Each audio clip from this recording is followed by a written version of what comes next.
दोस्तों, जहां एक तरफ राहुल गांधी खुलासों पर खुलासे किए जा रहे हैं, वहीं दूसरी तरफ गृह मंत्री अमित शाह बिहार के दौरे पर हैं।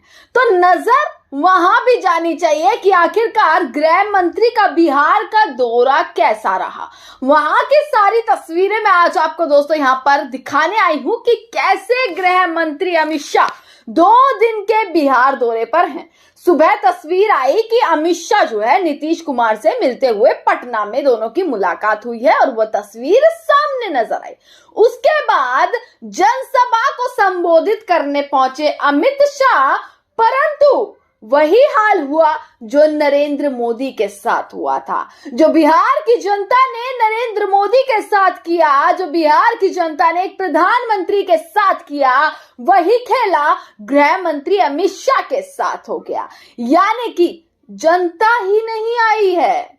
आप ये सोचिए कि जनता आवाज लगाने के लिए, जनता नारे देने के लिए, जनता उनके स्वागत करने के लिए भी तैयार नहीं है कि एक गृह मंत्री अमित शाह खुद मंच पर खड़े होकर चिल्लाते हुए नजर आ रहे हैं कि तेज बोलिए, आवाज आनी चाहिए, आवाज नहीं आ रही है। ऐसे बोलते हुए गृह मंत्री अमित शाह नजर आइए। दोनों हाथ है या नहीं बनानी है? अरे कल ही मोदी जी का जन्मदिन गया है, ऐसी आवाज चलेगी क्या? मेरे साथ दोनों हाथ उठाइए दोनों हाथ। माता की, भारत माता की। राहुल तक आवाज जानी चाहिए, है क्या? घुसपैठियों को राशन मिलना चाहिए, उनको आयुष्मान। दूसरी एक और मुख्य चीज दोस्तों मैं आपको बताऊंगी। अमित शाह बिहार पहुंचे हुए हैं और बिहार के दौरे पर हैं क्योंकि बिहार में विधानसभा चुनाव आने वाले हैं। और जब से राहुल गांधी की यात्रा बिहार में हुई है, जब से राहुल गांधी ने बिहार का मुद्दा छेड़ दिया है, तब से चाहे बिहार में कोई भी भाजपा का मंत्री चला जाए, चाहे बिहार के ही लोगों की रैलियां हो रही हो, चाहे प्रधानमंत्री की रैलियां हो, चाहे गृह मंत्री की रैलियां हो, भाजपा के किसी भी नेता नीतीश कुमार की रैलियां बिहार के अंदर ही हो, उसमें भी साफ वो वोटर अधिकार यात्रा का असर साफ नजर आता हुआ दोस्तों दिख रहा है। और यही अमित शाह के साथ हुआ। दौरा एकदम फ्लॉप होता दिख रहा है। कैसे, मैं आपको बताती हूं दोस्तों। पूरी अगर आप स्पीच सुनेंगे, पूरी जनसभा अगर आप अमित शाह की देखेंगे कि पूरी जनसभा में अमित शाह पर जो कैमरे का फोकस है, अमित शाह जिंदाबाद के नारे लगा रहे हैं, अमित शाह राहुल गांधी को घुसपैठिया और ये और वो पता नहीं क्या क्या बोलते हुए नजर आ रहे हैं, विपक्ष पर हमला करते हुए नजर आ रहे हैं, जनता को तेज और ऊंचा बोलने के लिए नजर आ रहे हैं। मतलब आधा घंटा तो जनसभा में जन संबोधन दिया अमित शाह ने, गृह मंत्री ने, पर कैमरा एंगल अगर आप देखेंगे तो कैमरा एंगल एक भी सेकंड के लिए जनता की तरफ नहीं पहुंचा। इस पूरी रैली में, उनके इस पूरे दौरे में ये गौर करने वाली बात होगी दोस्तों कि कैमरा एंगल, जिस जनसभा को आप जन संबोधित कर रहे हैं, जिस जनसभा को आप जिंदाबाद के नारे लगाने के लिए कह रहे हैं, वही जनसभा में सिर्फ और सिर्फ कैमरा एंगल आपकी ओर फोकस है। और कैमरा एंगल को शिफ्ट ना करना, क्या यह साफ दर्शाता है कि अमित शाह का दौरा फ्लॉप हो चुका है? क्या यह साफ दर्शाता है कि जनसभा में जनता थी ही नहीं? ये जो है, ये छोटी छोटी जो चीजें हैं दोस्तों, ये बताती हैं कि बिहार के आने वाले विधानसभा चुनाव में अब क्या बड़ा होने वाला है। दूसरी चीज दोस्तों, दिल्ली में राहुल गांधी ने आज एक फिर से विस्फोटक खुलासा कर दिया है। राहुल गांधी लगे हुए हैं पूरे तरीके से, पहले महादेवपुरा सीट, अब कर्नाटक पर आ गए हैं। आज फिर चेतावनी दे गए हैं कि भैया बहुत ही जल्द हाइड्रोजन बम तैयार हो रहा है और उसको लेकर आखिरकार जल्द ही उस पर भी खुलासे होने वाले हैं। इसी को लेकर राहुल गांधी ने वोटर अधिकार यात्रा भी बिहार में करी। अब अमित शाह बार बार इसी चीज पर अपनी जनसभा में बोलते हुए नजर आ रहे हैं। यानी कि उनके पास एक ही मुद्दा रह गया है कि अब बिहार में विपक्ष की किस तरीके से बुराई करनी है।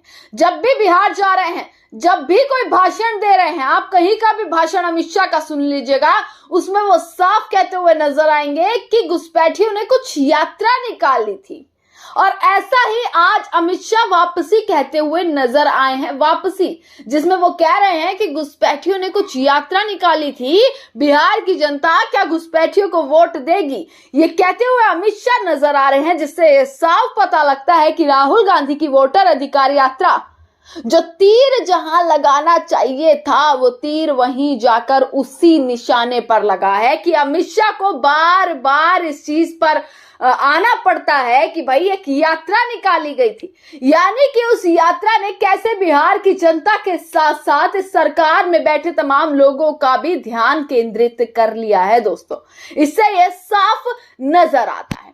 विपक्ष पर हमला बोलते हुए अमित शाह नजर आए, जिनकी खुद की रैली में, जिनकी खुद की जनसभा में जनता नहीं थी और कैमरा का फोकस सिर्फ अमित शाह पर था। एक सेकंड के लिए भी ये कैमरा अगर जनता के पास चला जाता तो ये पता लग जाता कि भैया पंडाल खाली पड़े हैं, जिसमें ना नारेबाजी नजर आ रही है। अमित शाह को खुद बोलना पड़ रहा है कि भाई तेज बोलिए, ऊंचा बोलिए। तो सोचिए कि वो अमित शाह, वो गृह मंत्री बिहार जाकर विपक्ष को लेकर क्या क्या बयान दे रहे हैं।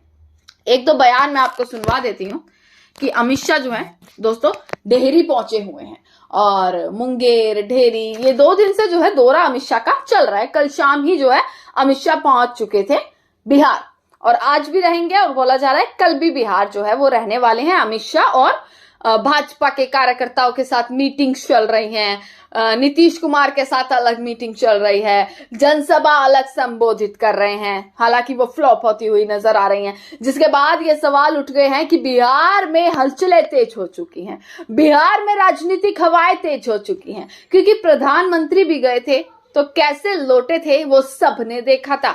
बिहार के गयाजी में जहां काले झंडे प्रधानमंत्री को दिखा दिए गए, बिहार में घुसते ही प्रधानमंत्री की रैली में ना जनता पहुंचती, ना नारेबाजी होती, ना स्वागत होता। और ऐसा ही हाल गृह मंत्री के साथ हुआ है। और गृह मंत्री अमित शाह बोलते हैं, अमित शाह का आपको मैं बयान जो दोस्तों सुनवा देती हूं। अमित शाह ने कहा कि 10 जिलों के सभी कार्यकर्ताओं संकल्प लें कि वो मोदी की नेतृत्व में बिहार में सरकार बनाने वाले हैं। बिहार में सरकार बनाने का वादा कर आ गए, संकल्प लेकर आ गए। नीतीश की सरकार ने जो कुछ बिहार के लिए किया है उसे घर घर तक पहुंचाएंगे। उसके बाद कहते हैं कि भाई इतना तेज बोलिए कि आपकी आवाज राहुल गांधी तक जानी चाहिए, आपकी आवाज इतनी ऊंची हो कि राहुल गांधी सुन सके कि देखिए बिहार के लोग अमित शाह को कैसे पसंद करते हुए नजर आ रहे हैं। घुसपैठियों का वोट का अधिकार है क्या? घुसपैठियों को राशन मिलना चाहिए क्या? उनको आयुष्मान कार्ड मिलना चाहिए क्या? उनको वोट देने का अधिकार है क्या? अमित शाह के इन सवालों पर वहां मौजूद लोगों में नहीं में जवाब दिया गया। पर आप ये सोचिए, बार बार अमित शाह को ये कहना पड़ रहा था कि भाई आवाज नहीं आ रही, आप थोड़ा आवाज बोलिए। कल ही तो नरेंद्र मोदी 75 वर्ष के हुए हैं, कल आपने जन्मदिन मनाया और आज आपकी आवाज नहीं निकल पा रही है। ये अमित शाह बोलते हुए नजर आए हैं दोस्तों। और इसके बाद घुसपैठियों को लेकर कि घुसपैठी घुसपैठी घुसपैठी, बार बार राहुल गांधी की यात्रा और राहुल गांधी को किस प्रकार से घुसपैठिया घुसपैठिया घुसपैठिया करार करते हुए अमित शाह जो है अपना भाषण संपन्न कर देते हैं।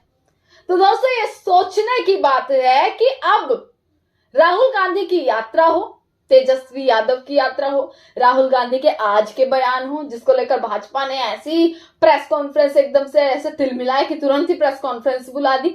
आज भी यही हुआ, राहुल गांधी के बोलते ही प्रेस कॉन्फ्रेंस बुला दी गई। अनुराग ठाकुर, जवाब मांगा जा रहा था चुनाव आयोग से, जवाब देने आ गए भाजपा के मंत्री अनुराग ठाकुर। तो आप खुद सोचिए, खेल लंबा है। और इस बार बिहार के विधानसभा चुनाव में ये सारी चीजों का पर्दाफाश होने वाला है। अभी अमित शाह गए हैं, फिर नरेंद्र मोदी का दौरा, अब ये सिलसिला बिहार में चलता रहेगा रैलियों का। पर ये देखना रहेगा कि रैली में एक भीड़ जो होती है, क्राउड होता है, वो ये बता देता है कि जनता किसको पसंद करती है और जनता किसको नकारती हुई नजर आ रही है। और खाली कुर्सियां, खाली काले झंडे ये दिखाते हैं कि अब बिहार की जनता ने क्या सोचा है। तमाम खबरें दोस्तों आप तक पहुंचाते रहेंगे, देखते रहेगा सजग भारत। आपका बहुत